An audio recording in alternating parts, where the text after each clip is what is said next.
parte que está catalogada como una ladera urbana, ambiental urbana. Pero de que interés viene ambiental. Dígalo todo. de, con Dígalo el nombre todo. que tú le quieras poner, que no pero tiene dígalo inconveniente. El POT. Ladera de interés, como diga en el POT, esa está identificada. Pues tan identificada está que la proyección inicial vial que íbamos a hacer la tuvimos que variar para eludir toda esta parte que ustedes ven arborizada, que no sé hasta qué altura va, que eso se queda quieto, ¿cierto? Porque es una ladera ambiental, de interés ambiental, de mucha importancia ambiental, a todos nos interesa mucho esa ladera ambiental y por tal motivo no la intervinimos. Nosotros tuvimos un acercamiento con el anterior secretario, mira, me James, porfa, que te estoy respondiendo, con el anterior secretario de Medio Ambiente y no es que no se pudiera llegar a intervenir. Lo que pasa es que nos generaba un plan de implantación. Con normas, ¿no? ¿O con quién? Es que nosotros no nos hemos salido de la norma. Ah, con Norman. No, Sí. con Sebastián. Ah, ya. Con Sebastián. Y llegamos a varias mesas de trabajo, nos iba a tocar hacer una vaina con planeación, unas mesas muy largas, y entonces dijimos, venga, como la verdad no necesitamos intervenirla. Entonces, ¿qué hicimos? Modificamos el planteamiento urbanístico y la rodeamos.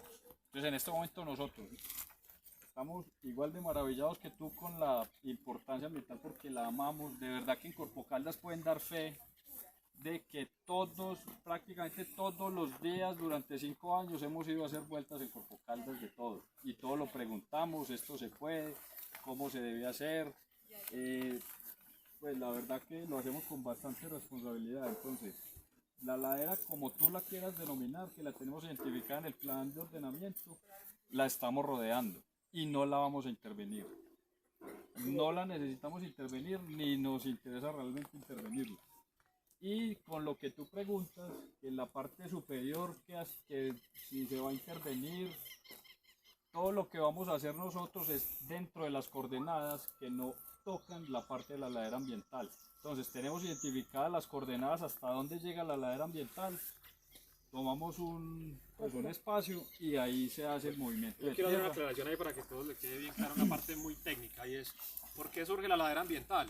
Pues por esta pata que se fue llevando el cauce y generó un montón de derrumbes y estabilidad de la ladera, por eso la catalogaron como ladera ambiental, ¿cierto? Básicamente se generó por eso, no por otra cosa. No por un humedal que hay. Exacto, pero se denominó por eso porque todo esto, digamos, aquí hay un derrumbe grande cuando empezó a socavarse la ladera, allí más adelante hay otra, entonces, ¿qué hicieron en la UGR? Vamos a catalogar esto como una ladera ambiental, eso fue lo que pasó, ¿cierto? Entonces, ¿nosotros qué hicimos? Venga, no la vamos a tocar, pero en las laderas ambientales, de hecho está en varios estudios que le presentamos a Corpo Caldas, se pueden intervenir para mitigar los riesgos de derrumbe. Entonces, ahí posiblemente vamos a hacer unas canales, unos drenes para evitar que se siga erosionando la ladera. Eso es lo que, más allá después de hacer algo más, eso es lo que podríamos llegar a hacer en la ladera. Perdón, yo Nada más. intervenir un poquito, y es que Manizales en su suelo urbano está lleno de laderas urbanas. Bueno, que me corrijan del municipio. Casi todas las laderas urbanas, que son áreas de interés ambiental que están declaradas en el POT de Manizales, han sido objeto de algún nivel de estabilización ingenieril por el tema de riesgo. Entonces, pues las laderas urbanas no se dejan así, sino que las laderas urbanas generalmente lo que es que requieren un tratamiento geotécnico. Esta es un área de interés ambiental del POT que se llama laderas urbanas, acá. Entonces no es extraño ver, de hecho cualquier ladera urbana de Manizales tiene muros, Paula me corregirá, muros, drenes, terraceos, casi todas, porque es por el tema de estabilidad del talud, por eso. Oiga, con respecto al tema de la ladera y el tema de conectividad biológica, que es el tema que estamos abordando en estos momentos, bueno, me surge una duda. Naturalmente esto ya es un corredor biológico, ¿cierto? Por la vegetación y por las especies que se han registrado, ¿cierto? Que son especies que transitan de diferentes relictos boscosos. Entonces tenemos un gran relicto boscoso que es la reserva de Río Blanco y tenemos otros pequeños relictos boscosos donde las especies están interactuando de un lugar a otro. Vamos a estimular este corredor biológico para que las especies transiten, ¿cierto? Pero tú bien lo decías, vamos a rodear la ladera y vamos a hacer unas torres allá. O sea, vamos a poner un bloque de la reserva a este punto, por una red, a transitar las especies de la reserva, si ese corredor biológico se va a bloquear desde allá. Allá veo un monocultivo de eucalipto que no hay absolutamente nada de biodiversidad, y de allá hacia acá no va a venir nada. Y de allá hacia allá, y de allá hacia acá, veo otra urbanización que tampoco va a venir nada. Entonces, posiblemente aquí vengan algunas especies, y hay unas especies que cohabitan con la parte urbana, con el desarrollo urbanístico, pero hay otras que no. Caso específico, rana de cristal; caso específico, oso de perezosos, que se han visto en esta zona. Entonces, si decimos que vamos a hacer un corredor biológico muy bonito, muy proyectado, de este lado hacia este lado, pero estamos sellando con edificios la verdadera conectividad urbana, que es de la reserva hacia estas zonas, donde la fauna está entrando y está saliendo constantemente, ¿cierto? Por eso se llama una zona con función amortiguadora. Y bueno, aprovechando la pregunta, entonces te hago otra pregunta, y es, hay una norma que tiene que ver con rondas hídricas, del acotamiento de rondas hídricas y las distancias que hay desde el cuerpo de agua a las dos márgenes. Entonces la pregunta es, ¿cuál es esa norma? Y si aquí aplicaría la distancia correcta en esta quebrada, en la de allá, en cuanto a los retiros de ronda hídrica que por ley se deben tener para cualquier tipo de desarrollo. Claro que sí. Bueno, primero, Liane Gamboa Corrales, profesional de Corpo Caldas. Las rondas hídricas están normadas por el decreto 2811, ¿cierto?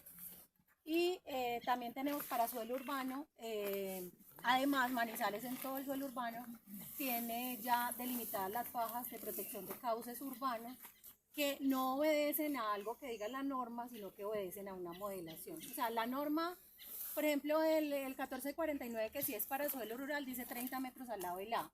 ¿Qué es lo que dice el 2811? Que hay que hacer estudios hidrológicos, geomorfológicos, ecosistémicos para demarcar una ronda hídrica. Como les decía, Manizales tiene todas las fajas forestales protectoras demarcadas. Esta quebradita que está recostada ya tiene su faja forestal protectora.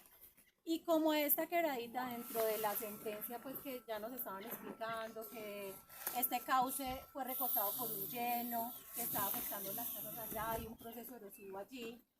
Se solicitó a la corporación en el marco pues, de los trámites ambientales en los que sí tenemos competencia. Lo que pasa es que hemos recibido muchísimas solicitudes en la corporación preguntando por el planteamiento urbanístico, pues nos ha tocado aclarar 1000 veces que esto es suelo urbano, ¿cierto? Entonces, en el marco de esta canalización para reubicar ese cauce que está generando un proceso erosivo, se planteó este trazado de este cauce. Entonces Corpo Caldas dijo, acotemos la ronda también, ¿cierto? Con los criterios del 2811. El acotamiento de ronda hídrica, como mencioné, habla de 3 criterios, y eso que implica que no va a ser una definición teórica, o sea, a ojos cerrados, sino que obedece a unos criterios técnicos. Aquí se hizo el ejercicio de acotamiento de ronda hídrica, Corpo Caldas lo evaluó de acuerdo a la guía metodológica de acotamiento de ronda hídrica del Ministerio para el tramo que se va a relocalizar, e incluyendo el tramo que todavía no tiene ninguna obra, que es donde termina este cauce, que pues esta canal por donde se va a canalizar el cauce hasta allá, hasta donde desemboca con la quebrada, se llama la quebrada Minitas. Sí, Sí. Llega hasta allá. Hasta allá. En estas Sí. dificultades. Esto mismo está ahora hasta allá para que la gente Sí. entienda que eso es hasta Entonces, abajo. ¿qué implica el acotamiento de la ronda hídrica? La ronda hídrica implica un componente hidrológico que también aplica para cauces canalizados. O sea, cauces que tienen un curso muy similar al natural, pero que tienen alguna estructura hidráulica. Entonces, el componente hidrológico de la ronda hídrica está determinado por el tamaño de la obra. Disculpe una interpelación Sí, ahí. señor. Es cierto que hubo una resolución de Corpo Caldas sobre ronda hídrica que fue derogada. No, señor. Sobre ronda, no. No, señor. La que se derogó, la 077 del 2011, pero es en suelo rural. Suelo rural. Y la derogó la 1449, el decreto 1076, el artículo 221118.2, que Sí, lo porque se derogamos, estaba o aplicando derogó la 077, que la ronda era pero eso es lo precisamente- rural, esa no aplica para este, que Sí, es diferente lo que Es dice diferente. ella. Sí, son dos definiciones diferentes. Lo que pasa es que yo entiendo, es confuso. Para suelo rural aplican unos decretos, para suelo urbano aplican otros. En suelo urbano, Corpocaldas definió que cualquier persona que no esté de acuerdo con la demarcación de las fajas, que también es una modelación hidrológica, tiene un componente de pendientes y tiene un componente ecosistémico, cualquier persona que no esté de acuerdo con esa demarcación tiene que acotar la ronda bajo los criterios del ministerio y nosotros evaluarla. Es suelo urbano, solo se permite para suelo urbano. En este caso, como el cauce cuando se relocalice no va a quedar allá, en ese momento el cauce tiene su faja, ¿sí? La vegetación pues que tiene asociada, su faja la tiene demarcada, pero cuando lo muevan para acá necesitamos protegerlo y eso es ese es el objetivo de la ronda. Entonces los criterios de la ronda: hidrológico, que depende del tamaño de la obra; el geomorfológico, que en este caso para este tramo depende del tamaño de la obra; y el ecosistémico, que en este caso fue el que primó, depende de la vegetación, no la que estamos viendo acá, baja para ponerlo en términos coloquiales, aunque pues los forestales me corregirán, sino que el componente ecosistémico depende del ecosistema de referencia que esté más conservado en la cuenca. Y eso se hacen unos cálculos y depende de la altura, no de estos arbolitos que estamos viendo juveniles, sino de los árboles que están más conservados. Y el componente ecosistémico acá, yo tengo pues el mapa del acotamiento de la ronda, da más o menos, nosotros estamos parados en lo que sería todo el componente ecosistémico. ¿En qué termina la ronda? La ronda es una determinante ambiental y tiene unas estrategias de manejo. Y eso era lo que mencionaban también desde la constructora, y es que cuando el cauce sea relocalizado, cuando ya todo esto esté menos intervenido, toda esta área donde nosotros estamos parados va a tener que ser objeto de reforestación basado en las estrategias de manejo del componente ecosistémico.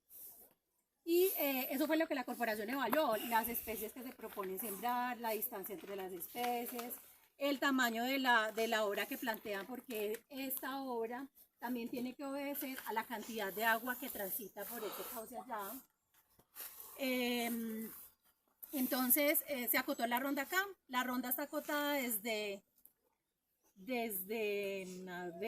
allí donde empieza la obra, ¿sí? Y como les decía, hasta donde desemboca. De ahí para arriba siguen existiendo las fajas de protección de cauces urbanos, porque de ahí para arriba no van a hacer intervención. Pero según la norma, ¿cuál es la distancia del cuerpo de agua al lado y lado? No, este tiene que modelar. 30. No. Eso depende De todos los estudios de... Sí, eso es lo que... para este caso, ¿cuánto tiene que ser? Una resolución de Corpocaldas. Y a la otra que era de allá. Ya, bueno, voy a aclarar otra cosita acá. Pues quiero ser muy clara, y por eso estoy tratando pues de hablar, de no meterle mucho tecnicismo al caso. Esto es suelo urbano, le aplica la ronda no es un número arbitrario, sino que hay que modelarla. Acá se modeló, yo no tengo el dato, eso es como 11.9, algo así. 11.9 metros. Creo que nos dio. Sí, al lado y lado del componente del cauce natural, que es uno de los componentes de la ronda, en suelo urbano. Para suelo rural, el cauce que tú mencionabas, que queda al lado allá, queda justo en el límite donde termina el perímetro urbano y empieza el suelo rural.